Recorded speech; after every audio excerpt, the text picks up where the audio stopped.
Assalamu alaikum, ga nan dai na shigo kasuwa da naira 7,300 wato dala 6. Muka ce bari mu ga abin da naira 7,300 zai siya mana. To family da za mu je mu kai musu abincin kayan abinci da zan dafa musu a gidansu suna nan suna jira na.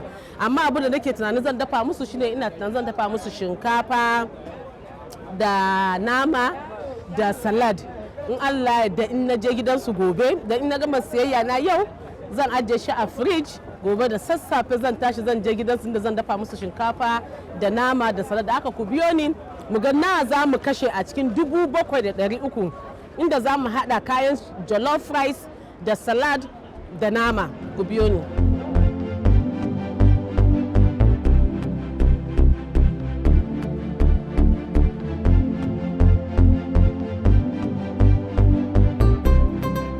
Nama 2,000 za ka bani. Nama na 2,000 za ka bani.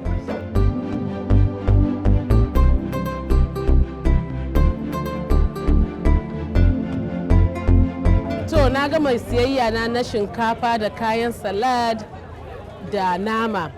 Abin da ya rage min a naira 7,300 shine naira 2,300. Abin da ya rage kenan, abin da canji na ya rage kenan naira 2,300. Da haka na gaji zan koma gida in wanka in ci abinci, gobe kuma insha Allahu sai in tafi gidan da zan je in yi girki. See you. Assalamu alaikum, ina fata muna lafiya. Yau ma za a ce an gani da wata sabuwar fuska, za a ce to ko yau kuma Mansura ina ta zo girki, gidan waye ce ko gidan waye ta zo girki. To ni yau dai ina tare da maman Ismail. Maman Ismail, zan so in san yaranki nawa. Assalamu alaikum wa rahmatullahi ta'ala wa barakatu. Yace maman Ismail, yau ga Mansura a gidana. Yau ayayana guda 6 ne, maza 3 mata 3. To kun ji maman Ismail tana da 'ya'ya 6 mata 3 maza 3, ta raba daidai, wato kin yi sa'a kenan. To sana'ar me kike yi? Ina yin sabulun soda. Ina yi, muna samu irin lakanan da ake fitarwa a jikin man gyada. Muna yin soda da shi. Dan in kiye gidan da ma in kin zo aka ce miki gidan soda, kowaye zai kawo ki har nan. Masha Allah. Kika sauka a sarkin fawa gawuna, kika ce gidan soda to za a kawo ki. Masha Allah. Ina mai gidanki? Mai gidana gaskiya Allah mun rabu da shi. Okay, rabuwa ne ba rasuwa yayi ba? Mun kai da shi. To ubangiji Allah ya saka ne fi alkhairi, Allah ya kawo babban rabo, Allah ya kawo wani mai albarka. Amma to ya yanayin kula da 'ya'yan tsakaninki da ke da shi? Gaskiya da dai babu wata kulawa, don sai da ne wajen shekara 6 a gida. Dan shi wancan Sadiq din ma da cikin shi ma na zo. Dan ma sai da ya shekara ma 4 ma bai ma san shi ba. Kai? Wallahi. Shekara 4 bai haɗu ba? Bai haɗu ba. Dan zuba mu a cikin shinkafan nan. Ki wanke mu, wai muna dan hiran mu, muna dan girki. Da muka shekara 4 ma shi bai ma san shi ba, tunda da cikin shi wata 2. Da cikin shi wata 2 kika dawo gida. Kuma bai sake neman ki ba, bai sake tambayar ki ba. Amma yayi wani auren kenan ko? Lokacin ma ba kowa a gidan. Gidan ba kowa, na ebo yaran gaba ɗaya ce ba zan iya barin su gida ba kowa ba, tunda dan nan bane, dan gombe. Okay, dan gombe ne? Dan gombe. Muna ji an ce gomba akwai iya kula da mata. Gombawa ya haka? Akwai kula amma akwai iskanci. Akwai kula amma in suka tayi dana miki zuman nan ba daɗi.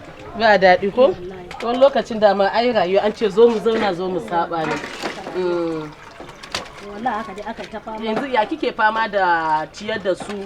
Suna zuwa makaranta? Yaran suna zuwa makaranta? Suna gaskiya suna zuwa makaranta yanzu. Ba dai ba sa zuwa daga baya. Ta fama faɗi tashi ina yan sana'ata. Allah ubangiji ya sa suke zuwa makaranta. Okay. Suna faɗi tashi na suna zuwa makaranta. Wani abun kuma in ya ga dama in ne mai wani. In ya ga dama ya bai ga dama ba ina faɗi tashi na. Allah abin da Allah ya hore mu dan kan a nema ma na baya. In na ba neme shi sai dai abin da ya kafa. Shi aikin soda din da kike yi? Da aikin soda.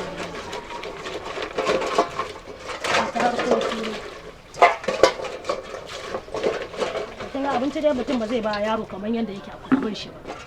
Dole wani abin sai ka wani zaman ma za ka buga mutum waya ina da shi na kai shi kotu to an ce da ya'ya da komai babu daɗi irin haka. Babu daɗi. Gaskiya babu daɗi. Wani lokacin sai kin yi haƙuri kawai da kai. Wani lokacin gaskiya da na shekara 4 nan ba aike ba kuma na sha wahala. dan da na je kotu ma aka ce alƙali ya ce sai ya biya wannan na shekara 4 babana ya ce a hakura da Allah bai hana ni yadda ne tun da babana tsoho ne shi ma sai dai a tallafa mai kaga ai ba na kawo mai wahala gaskiya haka ne da haka muka ta faman faɗi tashi ga sunan dai haka mu Allah ubangiji yau shekarar mu 8 a gida yanzu kina shekara 8 kenan kina gidan mahaifinki kuma mahaifinki shi yake yawanci abubuwan to ubangiji Allah ya saka mai da alkhairi yanzu ala misali yanzu wani yana sai ya taimaka miki kamar me kike gani kina bukata a matsayin taimako ina bukata gaskiya ina bukatar jari ina bukatar jari saboda wannan bangaren sana'ar tamu in dai aka tallafa maka gaskiya kana samu ba laifi kuma wani ma ba zai ji ba ma halin da kake ciki sabulun soda ne da muke da chemical da muke zuwa nan sabon gari muna siyo shi da sakamakon tsadar rayuwa da nawa muke siyo chemical din naira 5,500 amma yanzu ana yakin sa 45,000 ki dauki buhu lakar da nawa ce kwata-kwata da 20,000 ce amma yanzu sai kin sa 50,000 zaka dauka abubuwan ne duk yanzu da suka daga da shi yasa amma da kika zo ma kin toshe hanci yanzu kin gama kin shinkafa ne ki rike min naman nan sai mu dan yanyanka shi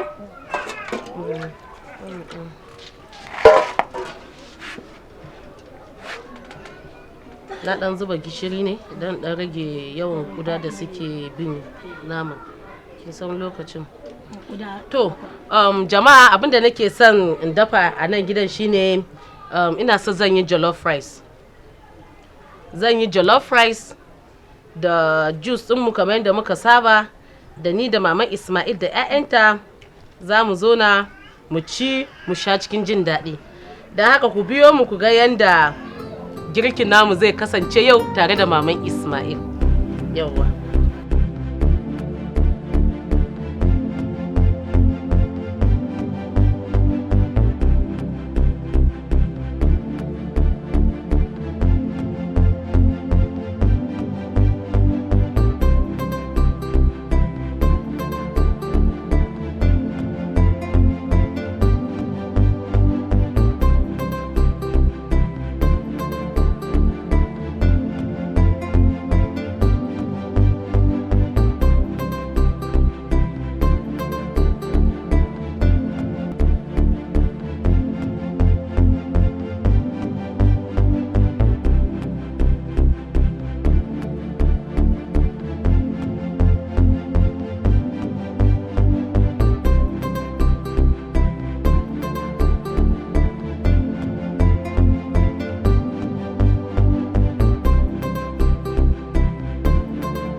masu kallon mu, yanzu dai mun haɗa komai, shinkafa jollof ne, mun yanka nama, mun zuba, mun sa albasan ganye. Wannan ma ɗanki ne? Zo mana. Lafiya kalan. Ya sunanka? Abubakar shine dan autan? Shine wanda kika zo da shi da cikin shi? Ya Islamiya. Me ka koya Islamiya? Wani karatu ne zaka iya mu? To kai mun abasa in ji.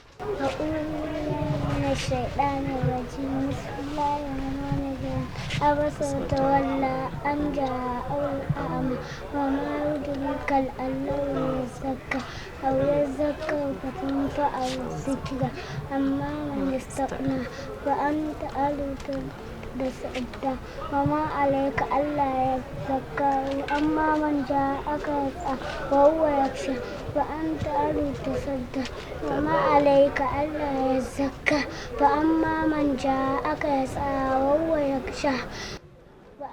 To kayi kokari a takbir ku ci Allahu akbar. Yawwa Allah ya maka albarka. Kaji kana jin yunwa? Zaka so ka ci abincin da nake dafawa in na gama? To zaka ci da kyau, zaka ci sosai? To ka samu waje ka je ka zauna, na kusan gamawa, ina gamawa zan kawo maka naka mazubin daban zan yi shi. To ka je ka zauna.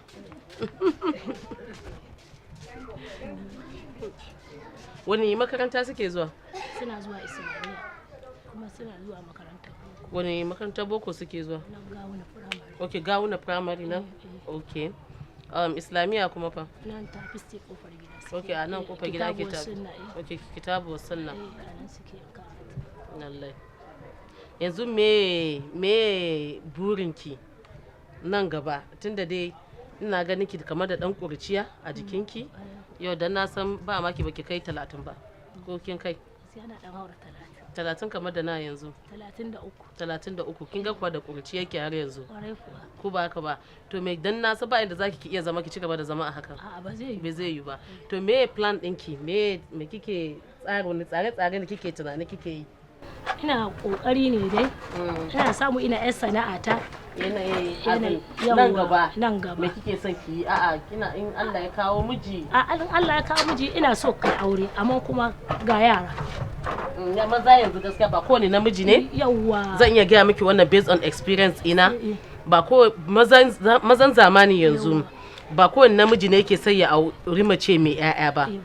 To wanda ma suke samun mazajen auren ma za ki ga mace mai kuɗi. In kina da 'ya'ya, kina da kuɗi, kina da gidan kanki, to za ki samu maza da yawa suna son su aure ki. Amma a hakan ma kina wahala. Sosai ma. Kina wahala kafin ki samu kina neman wa 'ya'yanki miji na gari. Kina uba na gari. Kina kokari ki neman wa 'ya'yanki mijin da in ki iya aure ki zai so ke so 'ya'yanki. Ba wanda zai aure ki bai ce shi bai san da 'ya'yanki ba. Kina neman wa 'ya'yanki inda za su je da ba za su shiga cikin wani matsala ko damuwa ba. To balle ma wacce ba ta da aiki tana sa rai cewa in ta yi aure mijinta ne zai kula da ita ya kula da 'ya'yan. Gaskiya maza yanzu suna dan samun difficult, ana dan wahala samu namijin da zai ce ya ga mace mai 'ya'ya 3, 4, 5 ya ce wai zai aure ta, ana dan samu. To ke ya kike fama da irin wannan abin? Gaskiya ina cikin wannan matsala. Bari ina da yaro ma mai kamar rayuwar haka tabin hankali. Okay, kina da yaro mara lafiya. Yawwa, kin gani tunda lokacin ma da na mai da shi shekarar shi 13 tun daga fara da kafa shi yake zuwa nan. Kaga ba lafiya me zai kawo shi. To wannan matsala ita take ma tattare saboda ina da mai lalura. To shi yasa ni tattara hankali na guri guda na rungume su ya zan yi. Uwata ta riga ta mutu, wani abu kin ga uwa ce jigo. Tana tallafa maka to baka da uwa. To dole wani abun dole ka hakura ka ajiye shi. Mutane za su yi ta surutu ka ki aure ka rike yara. Kuma mutum bai san me rayuwar ba. Wannan yara kanana wa zaka wa za ka kaiwa? Haka ne ka. To ka gani da na yi ma fushin zuciya sun koma. Wajen baban? Aka zo aka ce gida ba kowa ya kuma sakin waccan matar. Makota suka ce za su kawo mu, na ce ga nan ba zo ba su kai human right. To wannan idan lissafin aure kaga komai ya riga ya tabalbale. Sana'a dai ita ce rufin asiri, muna roƙon Allah, muna sana'a Allah ubangiji ya ba mu tsuguni, ko mai daki biyu ne ka je ka tsuguna ko kuma da sauki. Kin san cewa da sauki in kina da daki, kina da wajen kwanciya, kina da muhalli, ko ake cewa in kina da muhalli gaskiya akwai zaki samu mijin aure. In mijin yana son ki, bai zai dauki nauyin ki ba, zai iya dauka nauyin ki ke kadai, bai zai dauki nauyin ƴaƴan ki ba, sai dai dinga zuwa kwanan ki yazo yi kwana biyu ya tafiyar sa. Yawwa, salamu alaikum, kana sana'a an ka zo miji, in baka zo ba salamu alaikum, da nan ka zo ka same. Yawwa, shine wannan buri na, ina so ko daki biyu ne in samu. Ya sana'a da kake Allah ubangiji ya taimaka, ya sa miki albarka. Yawwa, sa albarka ka samu ka koma da yaran. Ba zai yi ka zauna rayuwa ba aure ba, kana son aure amma ba yadda za ka gama lissafin wani zubi, sai dai ka gama juyin ka yi hakuri. To ka gani, to dole wani abin hakurin na dole ne, tunda ba inda za ka watsa da yara. Hakurin ba mu da yanda za a yi. Yawwa, bari ƴaƴa mata. Ka gani, dole ka ja zaki aure, kina da ƴaƴa mata, kina kafa kina jin tsoro based on labaran da muke ji da abubuwan da ke faruwa a gari da a duniya ma gabaki ɗaya zan ce. So yana tsorata mu iyaye da muke da ƴaƴa mata. Ba kowane namiji ne zai iya fito mana ya ce wai bismillah mu ce mun yadda ba, domin sai mun tsaya mun zaɓawa kanmu sosai. Ya zan kai ce babba kana cikin kalubale bare yaro, taruwar ƴa mace tana cikin hatsari. To dole muna dai addu'a dai, ba kai ne mai karewa ba, Allah ne, komai Allah ne, amma dai kuma kana sa ido wani abu, dole sai dai da hakuri, abubuwa sai dai a hankali. Amma aure ana so a yi shi ba yadda za a yi, wa za ka watsawa da yara ka tafi, in ma ka tafi kuma wani gidan ne za ka tafi reno. Yau to ga uba ya tsufa, iyaye sun tsufa. Shi ba wai kina da mahaifiya ba. Ba ni da sauki wani lokacin kana da mahaifiya. Yawwa, ita ce za ta iya kula da ƴaƴanka kamar inda kai ma da kanka za ka iya kula da su. Ka gani? Dan san da take maka za ta tura. Yawwa, ta ce kai ka je kai aure, ita ta rungumi ƴaƴan. To babu, ta riga mai daukewa ta riga ta sai dai addu'a. Amma kana dan mahallinka, to mazan ma sun dan fi zuwa. Sun fi zuwa. Yanzu ka wahala ce waye zai zo. Yanzu wahala ce ba. To don me za ka zuwa. lissafa ka ce ƴaƴanta kaza za ka iya, bare kai da kake da mai dalura. So da ina kai shi da wano, ina karban masa magani, kuma yana zuwa na makarantar buriyar tasu ta marasa lafiya. Yana zuwa gaskiya makaranta, amma saboda kaiwa da kawo ni bana gani yana fuskantar komai, sai ake ce min inda zan samu hanya akwai tudun maliki ana karɓar irin su. Akwai sa tudun maliki, muna zuwa mun sha zuwa tudun maliki. Yawwa, an ce ana karɓar su a tudun maliki. To baka da hanya. Hakan dai na bashi. Ai yanzu tudun maliki ba na gwamnati bane ba, sai da hanya za a san danki. To a ce aka sai da hanya tudun maliki. Amma za mu kokari mu duba wannan abin mu gani a tudun maliki wai sai kana da hanya. Ni na tunanin na gwamnati ne, kuma ni a tunani na kofa a buɗe yake ga duk mai ƴaƴa masu lalura zaka iya kai ƴaƴanka. Amma akwai wanda na san cewa in aka ce min wai ba za su yadda su rike shi sai dai ki dinga zuwa kina an san mai magani da kula da ganin likita, zan iya yadda, don akwai wanda laluran ya kai ga zaman gidan iyayensu gaskiya bai zai yi ba, dole a kai su can su ci gaba da zama a can. Akwai wanda kuma lalura za mu so mu ga danki, an jima za ki kira mana shi in muka gama girki mu bashi abinci, za mu so mu gan shi don mu samu ba maki gwamnati za ta iya shiga ta taimaka miki na wajen kula da shi dan naki.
Masu kallon mu za ku ga mun gama jollof rice din mu, za ku ga nama baje-baje a cikin ta, kun san bai da san nama. Kuma bayan haka banda wanda da muke da shi, muna da abinci da yawa kuma a cikin tukunya. Za ku iya gani ina da abinci da yawa kuma a cikin banda wanda na zuba yanzu za mu ci. To masu kallon mu mun gama abinci dai ni da maman Ismail. Ina da Ismaila shi zan manta da suna ɗanki ma ga Ismail ɗina can. Yauwa. Mun gama abincin da maman Ismail na yi shinkafar mu jollof rice da za ku gani sannan kuma ga juice ɗin mu a gefe sannan kuma ga ruwan mu mai ɗan sanyi shi ma da muka ajiye a gefe. Yanzu zan so ku ci abincin nan. In kuka ci sai ku gaya min ya daɗin abinci in yayi daɗi ku ce yayi daɗi in bai daɗi ku ce gaskiya abincin bai daɗi ba. In kuma akwai gishiri bai ji bane ba ko magi sai ku ce min gishiri ko magi bai ji ba da haka bismillah mu ci abinci bismillah ya kai ma ci sa hannun ki ci daga kofi ki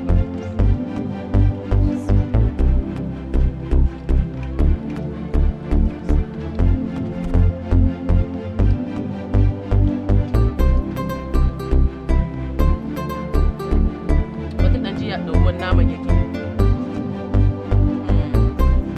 naman yaron kai ma kin ci nama ya da ruwan nama lafiya ai ban ci ki ba magana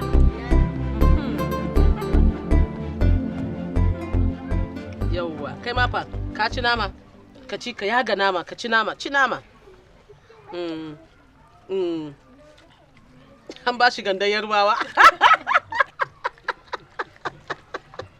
an ba shi da yarwa ya ci ya kuka ji abincin daɗi da daɗi sosai bari in tambaye ki kamar na kike gani kudin da aka hada aka dafa abincin nan zai kai kamar na zai kai kamar 3,000 kefa 50,000 kefa 4,000 kaifa zai kai kamar 10,000 na aka hada abincin nan 10,000 ba zan tambaye wannan ba da wannan yanzu kawai bakin shi kawai ya sani.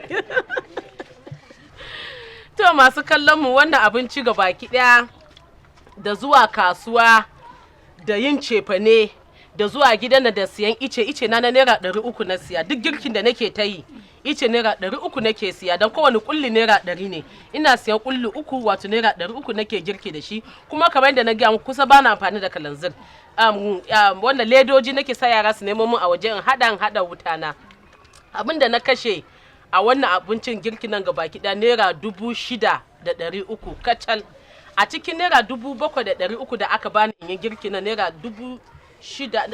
4,000 kenan dan canji na yare 2,000 na zo gidan nan na dan siyi ice na siyi dan wasu na siyi juice yawa na siyi juice wannan tiyara guda 2 so ga baki da abinda na kashe naira 6,000 na kashe a wannan jollof rice din da naman nan da kuma da kuke gani dan haka da wannan ne muke cewa mutane wanda suke so su taimaka suna ganin cewa kudin da ake cewa a yi taimako da shi yayi kadan ba za su iya ba nayi wannan sample din ne da mutane su san cewa da $6 kawai zaka iya ciyar da family daga abin da yayi 4 zuwa sama za ku iya gani mu na muka ci abincin na 1 2 3 4 5 6 7 mu 7 akwai Ismail ka kuma ta baya nan mun yi mu haɗu da shi ba mu samu dama haɗuwa da shi ba sannan kuma abinci ya rage a tukunya da yawa da muka ajiye sannan kuma ga juice mu ku kawo kofin zuba muku juice sannan kuma ga juice mu da muka hada duk a cikin wannan naira 6,000 nan na hada wannan don haka duk mutumin da yake son ya kyautata duk mutumin da yake son ya taimaka wa mutane lokacin azumin watan Ramadan ina da zamu shiga ka sani da as low as 6,000 naira zaka iya ciyar da family of 4 abin da ya sama per day a rana per day wato a rana daya kenan ban ce wai har azumi ya kare ba da haka wannan nake cewa alhamdulillah sun cinye abinci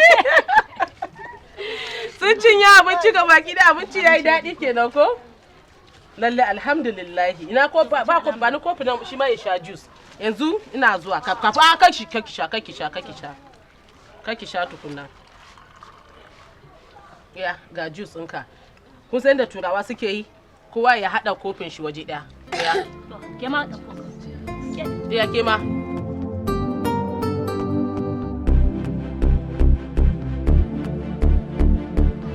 alhamdulillah to kowa ya koshi to yauwa kun koshi da kyau to yauwa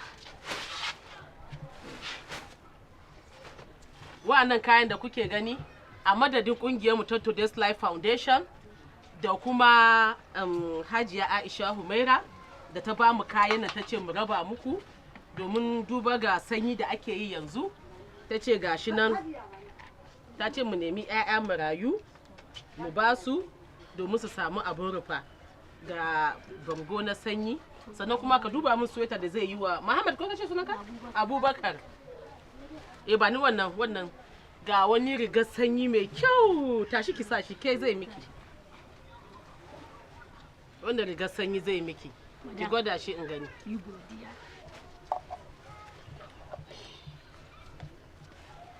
Me za ku iya cewa an ce Aisha Umaira? Me za ku iya ce mata ta ce mu kawo muku kayan sanyi? Wannan fa wanda zai yi wa Abubakar. Wancan a'a. Wannan. Ka tashi in gani.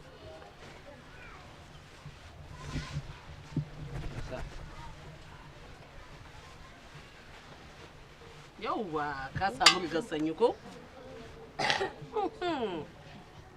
Kai waye wannan kuma wando ba zai yi wa? Wanda ya mai yawa. Sai kai zai maka ai tricota ne ba har sama bane ba. Kaga ba har kasa bane. Haka yake tsayawa wandan. Yauwa.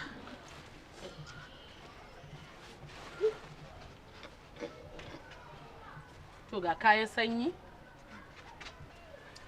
Aisha Umaira ce ta ce gashi nan marabar, sai muka ce to ba mu yi amfani da daman nan tunda za mu zo mu ga iyayen marayu sai mu babba su kayan sanyi, sai kuma kayan abinci shi ma gashi na shinkafa da masara. Me za ku ce wa anti Aisha Umaira? Mun gode. To ku kalli kamera ku ce anti Aisha mun gode. Anti Aisha mun gode. A tafa mata.